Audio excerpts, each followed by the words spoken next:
Hello दोस्तों, fearful nights के नए एपिसोड में आप सभी का स्वागत है। मैं हूं शशांक और मैं आपके लिए लेकर आया हूं फियरफुल नाइट्स का 8वां नया एपिसोड। तो मेरे साथ नए एपिसोड को सुनने के लिए तैयार हो जाइए। तो आइए चलते हैं एपिसोड की तरफ।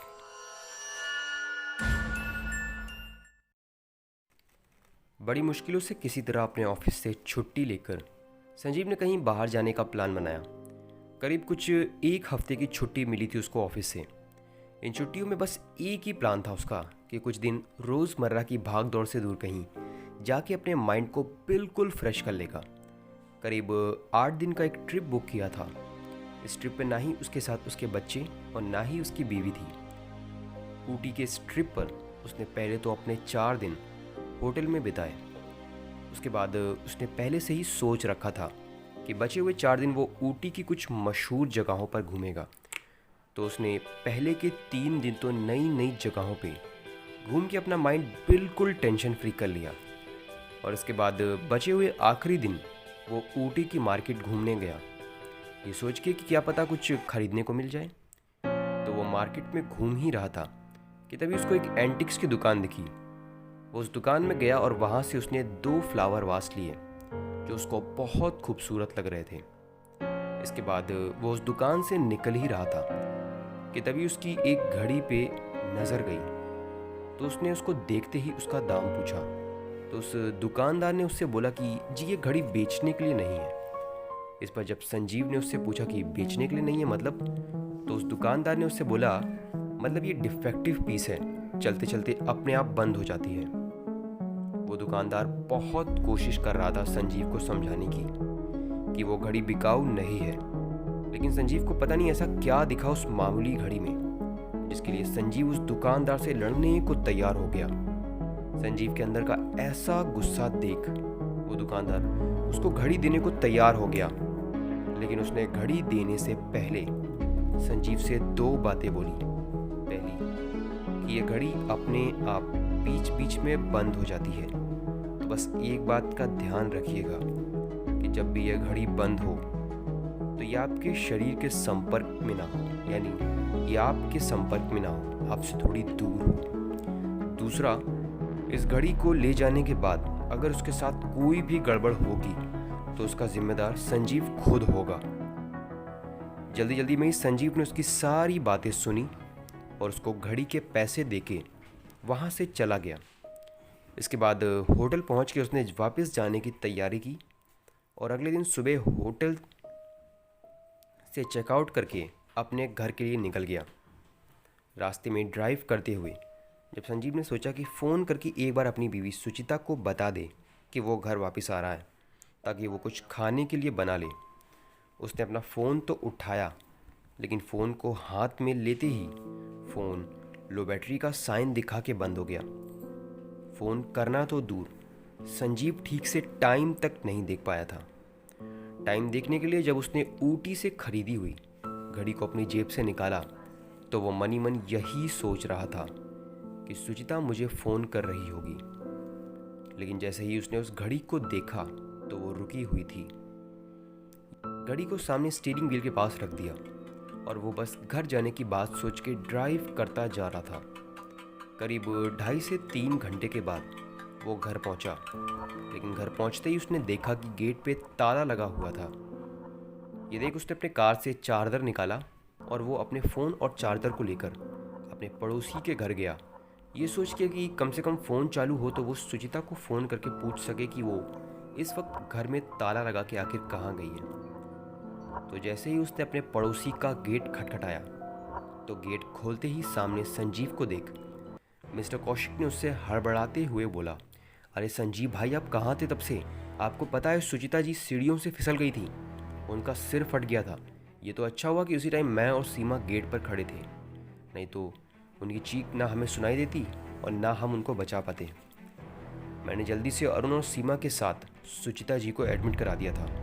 जल्दी चलिए, आपके दोनों बेटे भी वहीं पर हैं। ये सुनते ही संजीव कौशिक जी को लेके हॉस्पिटल पहुंचा तो उसने देखा कि सुचिता को सच में बहुत चोटें आई थी और अपनी माँ की ये हालत देख उसके दोनों बेटे भी मायूस थे। इसके बाद जब संजीव खुद वहाँ पहुँचा तो ये देख मिस्टर एंड मिसेस कौशिक वहाँ से चली गईं। इसके बाद जब उसके दोनों बेटों से पूछा संजीव ने कि ये सब कैसे हुआ मम्मी के साथ, तो उसके दोनों बेटों ने बताया कि वो दोनों अपने कमरे में खेल रहे थे कि तभी बस उनको मम्मी के गिरने की आवाज़ आई। अपनी मम्मी की चीखें सुनाई दी। बाहर जाके देखा तो सुचिता जीने से नीचे गिर गई थी। इसके बाद जब शाम को सुचिता को होश आया तो हल्के हल्के होश में ही जब संजीव ने खुद सुचिता से पूछा कि उसके साथ क्या हुआ था, तो सुचिता ने बोला कि वो बच्चों को खाना देके जीने से उतर रही थी कि अचानक उसको ऐसा लगा कि किसी ने उसको धक्का दिया हो और वो ऐसे गिरी कि उसको संभलने तक का मौका नहीं मिला। इसके बाद डॉक्टर ने वहाँ आके संजीव से बताया कि आपकी वाइफ को दिमाग और रीढ़ की हड्डी में चोट आई है। ये तो अच्छा हुआ कि घाव गहरा नहीं है, नहीं तो मेमोरी लॉस की दिक्कत भी हो सकती थी। लेकिन अभी भी उनको खतरा कम नहीं है। इनको 2.5 से 3 महीने तक प्रॉपर बेड रेस्ट चाहिए और ये जितना कम सोचेंगी उतना अच्छा होगा इनके लिए। इसके बाद डॉक्टर से परमिशन लेके और सारी फॉर्मेलिटीज़ पूरी करके संजीव सुचिता को घर ले आया और इसके बाद वो बस कुछ दिनों के लिए सुचिता का ध्यान रख सकें, इसके लिए अपनी ऑफिस की छुट्टी को लेके जब अपने बॉस से बात करने को हुआ तो उसके बॉस का भी उसी वक्त उसके पास फ़ोन आया। जब उसने बॉस को सारी बातें बताईं तो उसके बॉस ने थोड़ी नरमी के साथ उससे बोला कि अच्छा हुआ संजीव तुमने मुझे कॉल किया, दरअसल मैं तुम्ही को फ़ोन करने वाला था। वो क्या है ना कि अभी जो भल्ला साहब का प्रोजेक्ट 15 दिन पहले मैंने तुमको दिया था वो आज ही मैंने कार्तिक को दे दिया है। ये बात सुनते ही संजीव ने तुरंत कहा, सर आप ऐसा कैसे कर सकते हैं मेरे साथ, वो प्रोजेक्ट तो आपने मुझे सौंपा था, फिर कार्तिक क्यों? इस पर उसके बॉस ने बोला, संजीव मैं समझता हूँ कि कंस्ट्रक्शन तो अगले महीने से शुरू होना था, लेकिन आज ही सुबह मुझे भल्ला साहब का फ़ोन आया और उन्होंने कहा कि कंस्ट्रक्शन अर्जेंटली अभी शुरू करना पड़ेगा और उस टाइम तुम ऑफिस में नहीं थे, तुम छुट्टी पे थे, तो मुझे मजबूरन कार्तिक को यह देना पड़ा। I am sorry Sanjeev, better luck next time. बस इतना बोल के उसके बॉस ने फ़ोन कट कर दिया। इसके बाद अपनी किस्मत और खुद को कोसता हुआ संजीव टेंशन में आ गया था। दरअसल डॉक्टर ने सुचिता को 2.5 से 3 महीनों का बेड रेस्ट तो बताया ही था, लेकिन उसी के साथ 3 महीनों की दवाइयाँ भी लिखी थी, जिसका खर्च एक दिन का करीब 2,500 रुपये था। और ऐसे में उसका वो प्रोजेक्ट अगर उसके हाथ से ना जाता तो पैसों का खर्च उसको खलता नहीं। खैर किसी तरह उसने इन सारी बातों को भूल के खुद से सोचा कि चाहे कितना भी नुकसान हो उसका, लेकिन उसका परिवार हर पल उसके लिए उसके पैसों से ज़्यादा ज़रूरी था, है और रहेगा। 3-4 दिन तक उसने घर में रहकर ही सुचिता की देखभाल करी, लेकिन इन्हीं बीचों उसने सोचा कि अगर सुचिता की माँ भी आ जाए तो वो माँ होने के नाते उसका ख्याल और भी अच्छे से रख सकेगी। तो संजीव ने बिना टाइम वेस्ट किए अपनी सास को फ़ोन करके बुला लिया। इसके बाद संजीव और उसकी सास ने मिलकर सुचिता की देखभाल करी और इसी बीच सुचिता भी पहले से बहुत बेहतर हो रही थी। लेकिन इसी बीच 1 महीना बीत चुका था और इस महीने में पैसों का खर्च काफ़ी बढ़ चुका था और संजीव खुद भी सुचिता की वजह से हाफ डे पर ही घर आता था, लेकिन पैसों की ज़रूरत उसको रोज़ रहती थी और जो ऑफिशियल सैलरी थी वो महीने में एक ही बार मिल सकती थी संजीव को। तो संजीव ने एक लोन पास कराने की सोची। बैंक से बात करके संजीव ने फॉर्मेलिटीज़ वगैरह पूरी करके पूरे 8 लाख रुपए का लोन लिया। लोन पास हो जाने के बाद संजीव को थोड़ी राहत मिली कि अब उसको कुछ महीनों तक पैसों की टेंशन नहीं लेनी पड़ेगी। इसके बाद संजीव ने सबसे पहले सुचिता की 2 महीनों की दवाइयों को एक साथ ही ऑर्डर कर दिया ताकि उसको परेशान ना होना पड़े। इसके बाद उसने उन पैसों से अपने बड़े बड़े खर्चे निपटाए, जिसके बाद उसके पास करीब 5 लाख रुपए बचे। और उसके बाद संजीव के साथ और कुछ भी नहीं हुआ जो उसको टेंशन देता, सिवाय एक चीज़ के। दरअसल पिछले 1.5 महीने से जब से संजीव ऊटी से लौटा था तब से पूरे दिन उसको कोई दिक्कत नहीं रहती, लेकिन रात को जब भी वो सोने के लिए जाता तो नींद में ही उसको अपने वज़न से ज़्यादा भार महसूस होता खुद पर।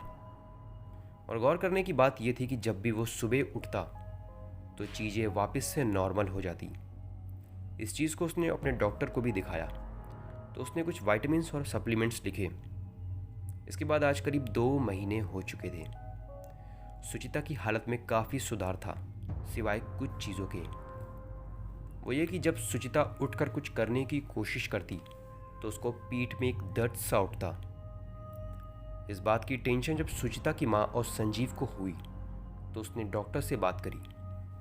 तो डॉक्टर ने उससे बोला कि संजीव जी, मैंने आपसे पहले ही बोला था कि सुचिता जी को 3 महीने तक तो सिर्फ बेड रेस्ट ही करना है, और आप अभी से इतनी जल्दबाजी कर रहे हैं। पहले उनका 3 महीना पूरा होने दीजिए, उसके बाद चीज़ें अपने आप नॉर्मल होने लगेंगी। मैं आपकी दिक्कत समझता हूँ, लेकिन मैं नहीं चाहता हूँ कि आप टाइम की पेशेंस ना होने की वजह से कोई बड़ा रिस्क लें जिससे आपकी वाइफ की दिक्कतें बढ़ें। ये सब बातें सुनने के बाद संजीव ने सोचा कि एक तरीके से डॉक्टर ठीक ही कह रहा है। पहले टाइम तो पूरा हो जाए, उसके बाद क्या होगा देखते हैं। अगले दिन तैयार होके संजीव ऑफिस गया। आज ऑफिस में उसको काफ़ी काम था। काम निपटा के वो बस ऑफिस से निकल ही रहा था कि तभी उसकी सुपरवाइज़र से झड़प हो गई। उन दोनों की कहा सुनी ऐसी कि अगर बाकी के एम्प्लॉयज़ बीच बचाव ना करते तो बात हाथापाई तक पहुंच जाती। संजीव ऑफिस से निकल के बाहर आया। दिमाग में वही घटना और वही गुस्सा चल रहा था। गुस्से में ही अचानक उसकी गाड़ी की स्पीड कब ज़रूरत से ज़्यादा तेज़ हो गई, उसको पता ही नहीं चला। और अचानक तभी उसकी कार के आगे एक साइकिल वाला आ गया। संजीव ने पूरी कोशिश करी उसको बचाने की, लेकिन पूरी ताकत से ब्रेक मारने के बाद भी आखिरकार कार की टक्कर उस साइकिल वाले से हो ही गई। वो साइकिल वाला उछल के करीब 3 मीटर दूर गिरा जाके। उसको चोटें भी थोड़ी आई थी। इसके बाद संजीव के साथ वही हुआ जो किसी भी कार वाले के साथ होता। वहाँ मौजूद लोगों की भीड़ ने संजीव को जाने से रोक लिया और उस आदमी को हॉस्पिटल पहुँचा के पुलिस को बुला लिया। इसके बाद जब पुलिस वहाँ आई तो संजीव के ऊपर शराब पी के गाड़ी चलाने का केस बना। संजीव ने बहुत समझाने की कोशिश करी पुलिस को, तो पुलिस ने कहा कि देखिए, वैसे तो आपके ऊपर हिट एंड रन का केस बनता है, लेकिन कुछ ले दे के मामला रफा दफा कर सकें तो हमें भी कोई दिक्कत नहीं है। पुलिस वालों ने संजीव से 50,000 की मांग की। संजीव की हालत मरता क्या ना करता वाली थी। उसको ना चाहते हुए भी पुलिस को 50,000 का जुर्माना भरना पड़ा। इसके बाद किसी तरह जो कुछ भी हुआ उसको भूल के संजीव घर के लिए निकल गया। घर पहुंचा तो सामने उसकी सास सुचिता के पास बैठी थी और वो सुचिता से बातें कर रही थी। सुचिता भी बहुत हंस हंस के उनसे बातें कर रही थी। काफ़ी दिनों बाद सुचिता के चेहरे पर इस हंसी को देखकर संजीव एक पल को तो वो सब कुछ भूल गया जो अभी कुछ देर पहले उसके साथ घटा था। वो सीधे चल के सुचिता के पास जाकर बैठ गया और कुछ देर उससे बात करके और उसकी तबीयत के हालचाल लेकर संजीव फ्रेश होने चला गया। जब हाथ मुंह धोकर संजीव बाथरूम से बाहर आया तो उसकी नज़र उसके फ़ोन पर पड़ी तो उसके एक दोस्त की 9 मिस्ड कॉल लगी हुई थी। संजीव का ये दोस्त संजीव को पिछले कई दिनों से कॉल्स और मैसेजेस कर रहा था, लेकिन अपने साथ हो रही इन परेशानियों के चलते संजीव ने उसका फ़ोन उठाना बंद कर दिया था। लेकिन आज संजीव से रहा नहीं गया। उसने विवेक की कॉल उठाई और एक सांस में उसको वो सारी बातें बता दी जो पिछले कुछ महीनों से उसके साथ घट रही थी।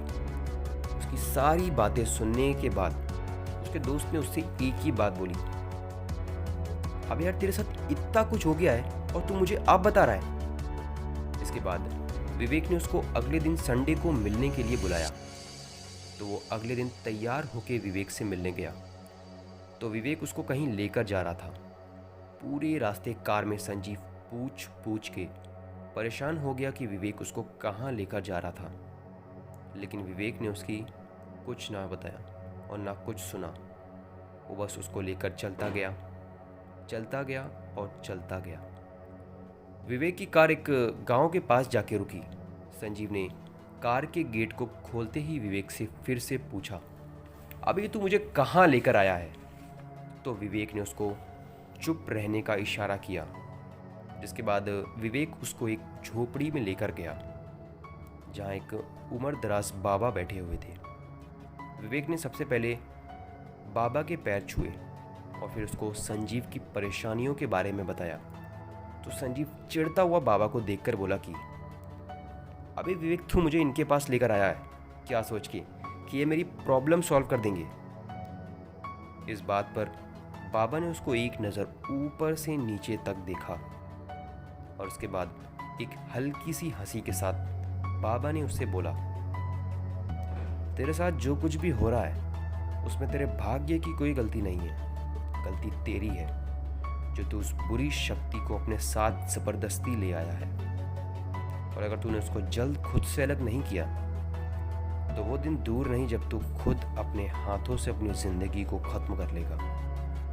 संजीव को कुछ समझ नहीं आ रहा था कि वो बाबा क्या बात कर रहे थे। तो जब विवेक ने विस्तार से पूछा तो बाबा ने बताया कि संजीव के साथ पिछले कुछ महीनों से एक ऐसी बुरी शक्ति जुड़ी है जिसके जुड़े होने से संजीव को एक के बाद एक नुकसान झेलने पड़ रहे हैं। ये बात सुनते ही विवेक ने तुरंत संजीव से पूछा, संजीव याद कर, पिछले कुछ दिनों या महीनों में तुझे कोई ऐसी चीज़ मिली हो या तूने कुछ ऐसा खरीदा हो? तो थोड़ा सोचने के बाद संजीव ने बाबा जी को और विवेक को बताया, हाँ, अभी कुछ महीने पहले मैं ऊटी गया था जहाँ से मैं 2 गुलदस्ते और एक घड़ी लेकर आया था। लेकिन मैं जब वहाँ घड़ी लेकर आ रहा था तो उस दुकानदार ने मुझे कई बार वो घड़ी देने से मना किया, लेकिन मैंने उसकी एक ना सुनी और उससे ज़िद करके वो घड़ी ले ली। उसने आते वक्त मुझे चेतावनी भी दी थी, लेकिन मैंने उसकी किसी बात पर ध्यान नहीं दिया। ये सब बातें सुनने के बाद बाबा ने उससे बोला, बच्चे, तेरे पास वक्त बहुत कम है, जितना जल्दी हो सके उस घड़ी को वापस देकर आ जा, उसी जगह पर जहाँ से तू उसको खरीद कर लाया है। नहीं तो अभी उसने सिर्फ तेरी बीवी को एक हल्का सा झटका दिया है। तूने वो घड़ी खुद से अलग नहीं करी तो पहले तेरी बीवी, फिर तेरे बच्चे, उसके बाद हर वो इंसान जो तेरे संपर्क में या फिर तुझसे जुड़ा है वो बेमौत मारा जाएगा। संजीव वैसे तो भूत प्रेतों और आत्माओं में ज़रा भी विश्वास नहीं करता था, लेकिन बाबा की ये सारी बातों ने संजीव को सिर के बालों से पैरों के नाखून तक हिला दिया था। इसके बाद संजीव ने बिल्कुल वक्त बर्बाद नहीं किया और वो तुरंत अपने दोस्त को लेकर संडे की दोपहर को ही ऊटी के लिए निकल गया और रात तक किसी तरह ऊटी पहुंच के पूछते पूछाते उस दुकान तक पहुंचा और उस दुकानदार को वो घड़ी वापस करी। तो उस दुकानदार ने उस घड़ी को तो ले लिया, लेकिन संजीव से एक बात बोली, भाई साहब, मैंने तो आपको पहले ही बोला था कि ये घड़ी मत ले जाइए, लेकिन आपने मेरी बात तो सुनी नहीं। खैर, मुझे तो पता ही था कि आप ज़रूर आएंगे, लेकिन आपकी किस्मत इतनी अच्छी है ये मुझे नहीं पता था। जब इस बात का मतलब संजीव ने उस दुकानदार से पूछा तो उसने बताया कि इस घड़ी को लेकर तो कई लोग गए हैं और वापस भी कई लोग करने आए हैं, लेकिन जब वो लोग इस घड़ी को वापस करने आए तब तक उनकी ज़िंदगी के कुछ बेहद करीब लोग हमेशा हमेशा के लिए उनको छोड़ के जा चुके थे। लेकिन संजीव ऐसा पहला इंसान है जो बिना किसी करीबी शख्स को खोए इस घड़ी को वापस करने आया है। संजीव ने उस घड़ी को उस दुकानदार को वापस किया और वो दोनों उस रात होटल में ठहरे और अगले दिन सुबह ही वो दोनों लौट आए। इसके बाद संजीव के साथ और कोई अनहोनी नहीं हुई और धीरे धीरे वक्त के साथ उसकी बीवी सुचिता भी बिल्कुल ठीक हो गई और संजय की लाइफ की वो सारी खुशियाँ जो कहीं गायब हो गई थी वो एकदम से लौट आई।